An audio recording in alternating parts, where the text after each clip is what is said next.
Okay, let's dive into this. We tend to think of the digital world as, well, kind of cold and abstract, right? Totally separate from our real physical lives.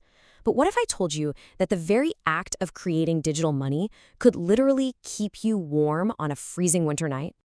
So I want you to just picture this for a second. Imagine an apartment, maybe somewhere in Eastern Europe, and it is the dead of winter. We're talking snow piling up outside the windows, you can see your breath in the air, and those old radiators in the corner? Yeah, they're trying their best, but let's be honest, they're just not cutting it. But then, you notice something else over in the corner of the room. There's this box. It's got these glowing lights, and you can hear this constant low hum from its fans. Now, it's a computer, sure, but this is not your average laptop. Nope. This thing is a Bitcoin mining rig, and it is just chugging away 24/7. And your first thought would probably be, okay, it's just chasing digital gold, right? Solving all those crazy complex puzzles to earn some crypto. But what if that wasn't the whole story? What if that machine had a second and way more physical job to do in that freezing cold apartment? Okay, so this is where the story gets really interesting. It's all about an unexpected byproduct and how something that's purely digital can create something as real and physical as heat. So let's break it down. What exactly is Bitcoin mining? Well, in super simple terms, it's basically a process where these souped up computers work their tails off solving really, really hard math problems. And just like a marathon runner burns a ton of calories, these computers burn through a ton of electricity to get the job done. Now, what's really interesting about this slide is just basic physics, right? All that energy has to go somewhere. And where does it go? It gets turned into heat. And I mean a lot of heat. A decent mining rig can actually pump out about the same amount of warmth as one of those little personal space heaters. Think about it. They both eat up electricity in this really intense process. It's just that for the space heater, heat is the whole point. For the miner, it's just a side effect. Let's move to and see how this builds. Because this simple realization, this happy accident, it sparked this whole trend of super clever recycling. I mean, why just let all that perfectly good heat go to waste, right? People started getting really creative. And the stuff people came up with was just brilliant, seriously. You had folks using the heat from their miners to warm up greenhouses so they could grow vegetables all year round.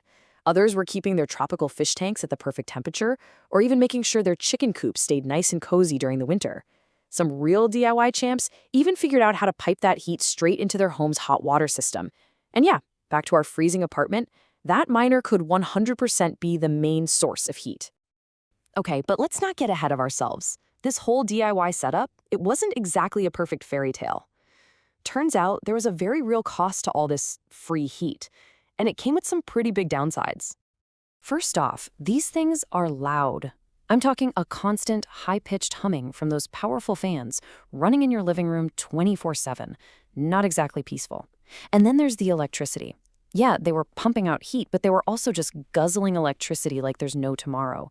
And that led to some pretty serious sticker shock when the power bill showed up. So the crucial point is, the free heat wasn't really free once the power bill came due. That's the bottom line. It felt free, sure, but when you did the math, the economics just didn't hold up for a lot of people, especially when energy prices started to climb. But wait, the story doesn't stop there. Not at all. Fast forward to today, where everyone's focused on sustainability and being energy efficient. Well, this whole idea is making a comeback. But this time, people are thinking on a much, much bigger scale. So check out this vision for the future. You've got these huge, massive Bitcoin mining farms, right? But they're powered completely by renewable energy. We're talking solar, wind, you name it.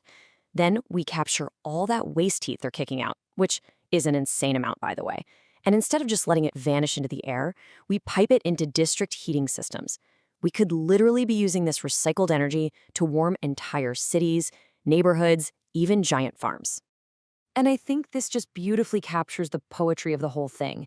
It's about transforming invisible digital code into something as simple, as human, as warmth. It's taking something so abstract you can't even see it and turning it into one of our most basic needs. It's this incredible bridge between the digital and the physical, two worlds we almost never think of as touching. So this all leaves us with a pretty fascinating question to chew on, doesn't it? I mean, this whole thing started with Bitcoin mining, but think about all the other hidden byproducts our digital world is creating every single second. What about all the heat from giant data centers or from all the intense AI processing going on? What other invisible digital work could we harness to warm our physical lives in real, powerful ways?